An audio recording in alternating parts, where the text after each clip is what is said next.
Alors restons en 92, revenons au sport et allons voir ces Jeux Olympiques de Barcelone.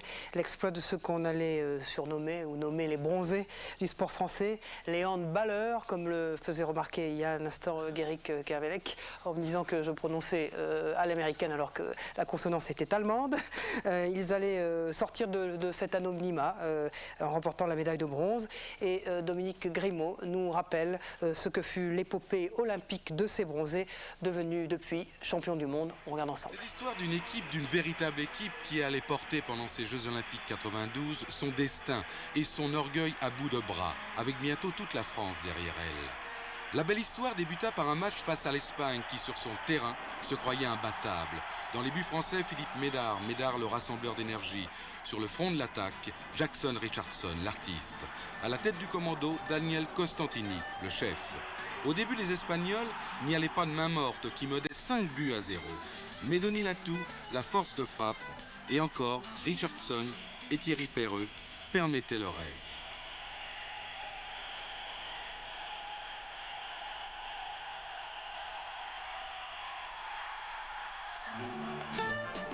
À l'arrivée, 18-16 pour les Français, les Espagnols avaient eu le tort de jouer les gros bras face à ces Français que personne, il est vrai, n'attendait à pareille fête. J'ai vécu le plus beau jour de ma vie, dira Philippe Médard après ce succès contre l'Espagne. Le mercredi 29 juillet, les Charlots, c'est ainsi qu'on les surnommait, rencontraient la CEI.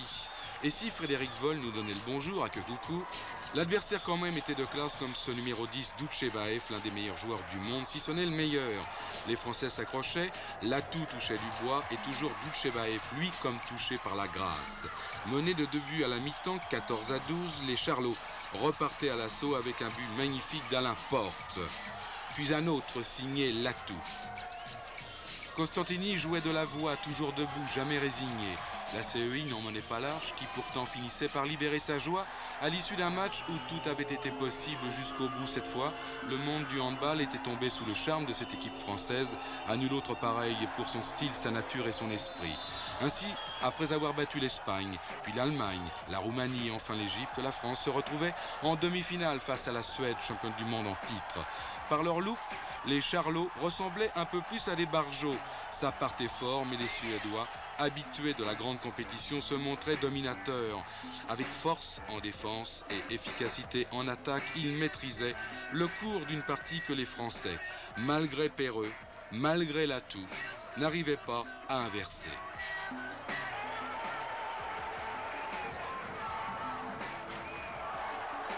À la fin, Jean-Luc Thiébaut, le gardien des illusions françaises, finissait même par piquer une colère contre sa défense. Les Suédois joueraient la finale olympique face à la CEI, futur vainqueur, tandis que les joueurs de Costantini, un peu déçus, un peu frustrés, disputeraient la médaille de bronze à l'Islande.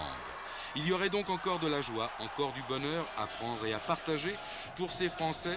Et en ce samedi 8 août, ce match pour la 3e place venait un peu comme la cerise sur le gâteau. Les Charlots y mettraient les mains, les doigts, le cœur, l'énergie, les tripes et tout le reste pour que la fête soit la plus belle possible. Richardson, aux tresses pleines d'allégresse, montrerait la voie que suivrait Gaël Monturel puis Thierry Perreux. Le plus fou des exploits français de ces Jeux se dessinait. La joie de Philippe Gardan était palpable. Elle était celle d'un héros parmi d'autres héros qu'on avait considérés au départ comme des zéros. 24-20 pour la France face à l'Islande, mieux qu'une marque, mieux qu'une place de 3e.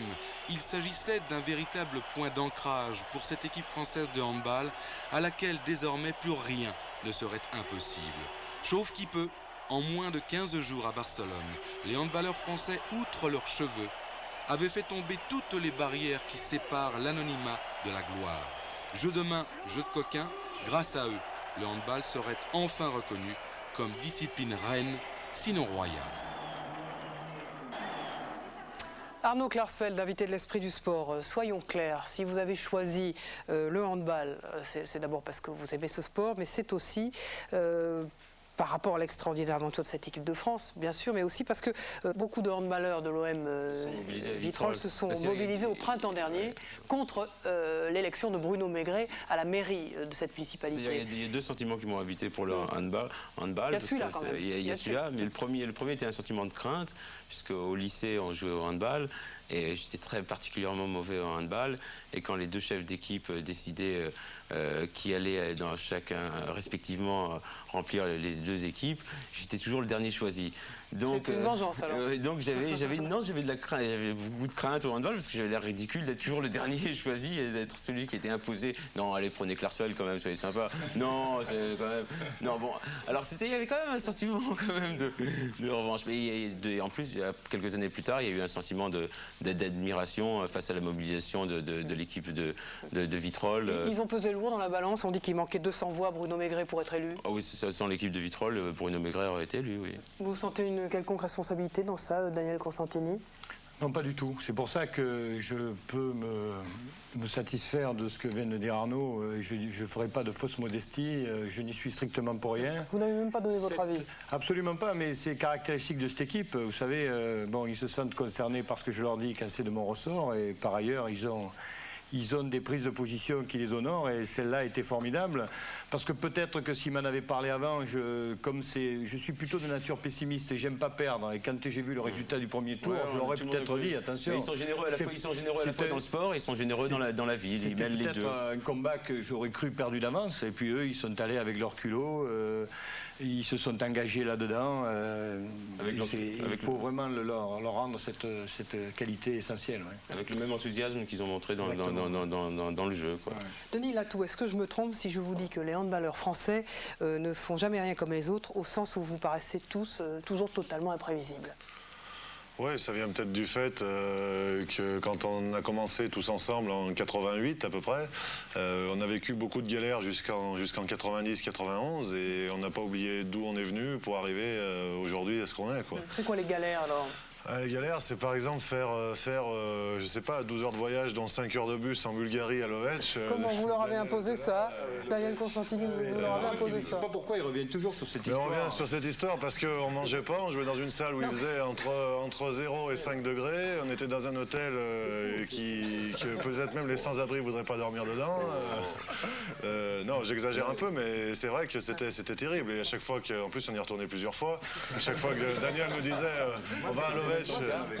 on va à Lovech, c'était le pire des déplacements qu'on pouvait faire. Quoi. Alors répondez Daniel Constantini, parce que là, visiblement, vous ne les traitiez pas comme il fallait, vos athlètes. Moi, je ne suis pas du tout d'accord avec eux. Lovech, c'est une petite bourgade au fin fond des Balkans qui est superbe. Il y a un petit pont de bois merveilleux, il y a un artisanat. Mais à l'époque, ils ne savaient pas encore tout apprécier. Vous savez, le sport et culture aussi. Un entraîneur, c'est un peu comme Ils étaient trop petits, c'est ça? Oui, un entraîneur, c'est un peu comme un père, c'est-à-dire qu'il doit pousser justement ses enfants vers ce qu'il y a de bien, même si les enfants ne veulent pas.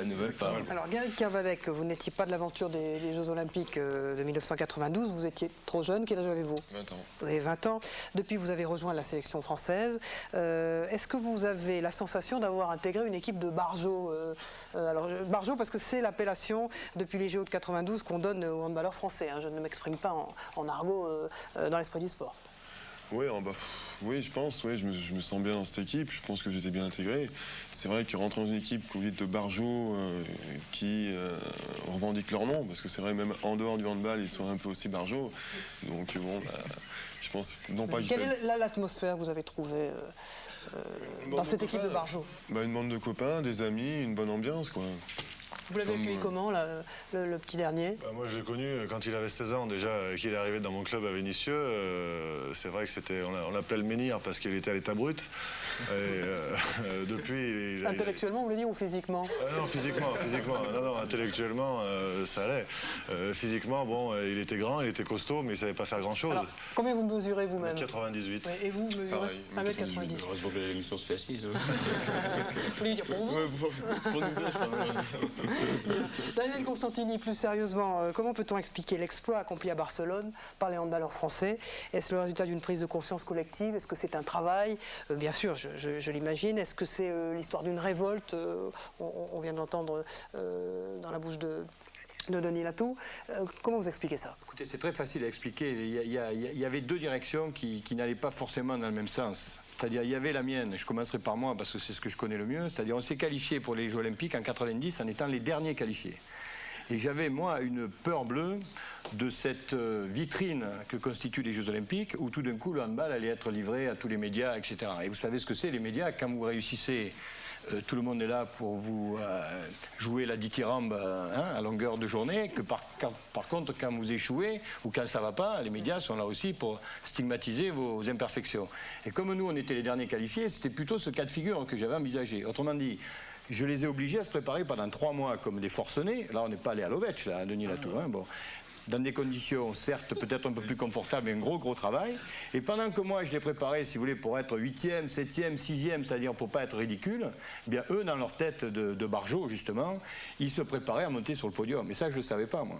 Et je l'ai découvert qu'au fur et à mesure, parce qu'on a vu des images. Gagner le premier match contre l'Espagne en Espagne, les Espagnols, pour les Espagnols, le handball, c'était la médaille, presque la médaille d'or. C'était prévu comme ça. Le premier match, c'était les Français contre eux.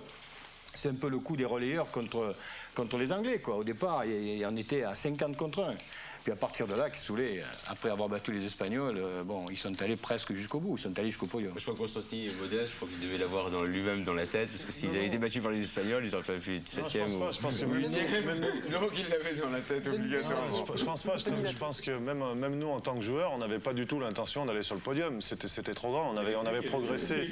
On avait progressé depuis 4 ans, je dirais, et c'est vrai qu'on avait réussi certains coups à battre des grosses équipes ou de les approcher, mais on n'avait pas du tout allé là-bas pour aller au podium. On s'était dit, nous, déjà, en tant que joueurs, d'où on était blond et rasé, on avait fait un pari, on avait dit si on fait mieux que 7e, on se rase ou on se teint en blond. C'est vous qui avez eu l'idée en tant que chef de bande? C'est pas moi, non.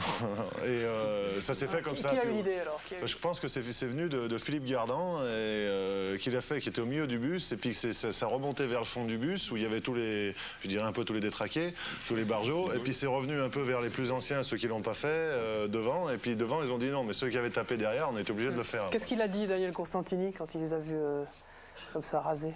Ah ben moi j'étais stupéfait, parce qu'en fait, si vous voulez, ce qu'oublie Denis Latou, c'est qu'il y en a un qui est arrivé aux Jeux Olympiques blond, c'est Stéphane Stocklin, parce qu'il était tellement sûr de ne pas y aller, parce qu'il avait un problème, comme Jean-Charles, de récupération de blessures, et que chaque fois je lui disais, il va te manquer 15 jours, il va te manquer une semaine, il va te manquer un jour pour la Barcelone. Il a failli pas y aller, et donc il s'était fait un pari de se teindre en blond. Donc lui il a été blond dès le début. Bon, et après, il y a eu cette espèce de contagion avec des succès. Et moi, je les voyais arriver, dans les appartements, puisqu'aux Jeux Olympiques, on est empilés dans les appartements les uns sur les autres. Et ce qu'il faut savoir, c'est que certains d'entre eux ont passé 5 heures chez le coiffeur pour se faire teindre en blond. Il faut le faire. Et en plus, ils se sont fait brûler la tête. Daniel Constantini, ce qui est sûr, c'est que Barcelone, bon, ça n'a pas été donc un miracle. Depuis, vous êtes devenu vice-champion du monde en 93, champion du monde en mai dernier, et depuis les JO, on a l'impression que les handballeurs vivent dans un état, comment dire, de défi permanent. C'est vrai? Ça, je reconnais que c'est assez fort de leur part, parce que je pensais pas qu'après Barcelone ce soit terminé, parce qu'on avait beaucoup travaillé, donc ça, vous savez, un sport co, quand vous bossez, les effets du travail durent un certain temps. Mais je ne pensais pas quand même qu'on puisse concrétiser d'une manière aussi simple, vous savez, la 3e, second, premier, quoi. Ça a l'air facile comme ça. Hein. Bon. Mais c'est parce que, je dirais, on est au top au bon moment. Hein. C'est vrai que... Mais pourquoi êtes-vous au top et pourquoi ce sport n'est-il pas plus, en France en tout cas, plus populaire? Qu'est-ce qui se passe? Mais il y a tous les ingrédients. Il y a déjà Arnaud qui nous a donné une explication. Parce que le jour où les profs de gym arrêteront, quand ils présentent l'activité, de dire aux 2 plus gros, bon, vous choisissez l'un après les autres, et puis les 2 derniers, ils se trouvent comme ça, je dirais, je suis heureux qu'Arnaud ait bien réagi, parce que c'est quelqu'un qui a du caractère, de la personnalité, il n'est pas resté focalisé sur cette sale impression. Il faut qu'on comprenne que cette activité, c'est pas simplement une matière comme la géométrie ou l'algèbre ou l'histoire. Et le fait qu'on la rencontre souvent à l'école, ça donne un petit aspect parfois un petit peu... Le sport est quelque chose qui montre, qui dévoile vraiment le caractère. Il y a des gens qui disent, je me rappelle, j'ai eu des disputes avec des gens qui disent oui, il court vite, oui, il fait ça, mais il est con. C'est pas possible d'être bête et d'exceller dans un domaine. C'est totalement impossible. on montre une forme d'intelligence. Je sais pas, je prends pas l'exemple de Moses qui gagnait le 400 mètres. Quelqu'un comme ça ne peut pas être bête parce que c'est un grand champion a forcément quelque chose en plus. on montre son caractère, c'est sa personnalité qu'on montre, son appétit de vaincre, ses ambitions et tout ça. Donc ça dévoile le caractère aussi bien que l'art ou d'autres choses. Je voudrais revenir à notre ami Guéric Cavadec. Comment avez-vous décidé de devenir handballeur? Comment? Bon, alors vous êtes grand, 1m98, vous êtes jeune, on vous a dit sans doute, pas comme Arnaud Klarsfeld, on vous a sélectionné. Jockey, on voulait pas Voilà, de juge. on vous a sélectionné d'office, mais bon, comment l'engouement est venu? Comment l'engouement est venu? Simplement à l'école, au lycée, parce que c'est vrai qu'avant, donc j'avais 16 ans, avant je connaissais pas du tout le handball, je faisais du basket. C'est lui qui me choisissait pas. Ouais, basket, non mais c'est vrai. Il a été pris quoi? Sur des critères physiques Ah oui, uniquement alors? j'en suis tout à fait conscient. Il faut quand même un minimum. La grandeur, tout de suite, en plus je suis entré en sport-études, j'avais 3 mois de handball. Donc je pense que j'ai vraiment été pris parce que j'étais grand, ça c'est clair, et qu'à cette époque-là on cherchait des grands. Bon bah après, on a travaillé et voilà quoi. Quelle est son espérance de vie sportive, vous l'entraîneur? Le handballeur, on peut facilement rentrer dans la catégorie qu'a définie Arnaud. 30 ans, c'est fini? Non. Arnaud a dit jusqu'à 39 ans. 39 ans. Là, je suis d'accord. Mais ça dépend si on l'envoie souvent en Bulgarie ou pas. Là, l'espérance de vie est moins grande. Denis Latou, on sait que vous dépensez beaucoup pour la promotion de votre sport. En 4 ans, vous avez tout gagné. Pourtant, votre discipline demeure mineure, on l'a dit tout à l'heure, en France. Est-ce que vous n'êtes pas un peu déçu finalement de la forme que prend le handball? Maintenant, pour que le sport en France marche vraiment bien, il faut la télévision, et c'est ce qui nous manque aujourd'hui, quoi. Je veux dire, dans la presse écrite, on est largement suivi. Pas avec nous, en tout cas. Non, pas avec vous, et je vous en remercie, surtout Arnaud. Il a été comme Moïse, c'est-à-dire qu'il serait arrivé presque jusqu'à... Mais enfin, il on a été un peu les pionniers, quoi. Il verra la terre promise. On a été un peu les pionniers. J'espère que ceux qui sont plus jeunes, et puis la génération de Guéric, et puis celle d'après, fera autant de résultats, quoi. Daniel Constantini, Jean-Charles Troisballes ou Daniel Tangouma, ça aurait pu être des handballeurs formidables. Ils avaient Complètement. Ça vous aurait plu? Si, mais Il veut pas prendre de coups, lui. je déteste prendre des coups. Ouais, parce que les balles, au handball, Jean-Charles Troisballes? Moi c'est pareil, moi je supporte pas, quand on commence à me donner des coups, je me bats aussi. Ouais, mais on en donne aussi.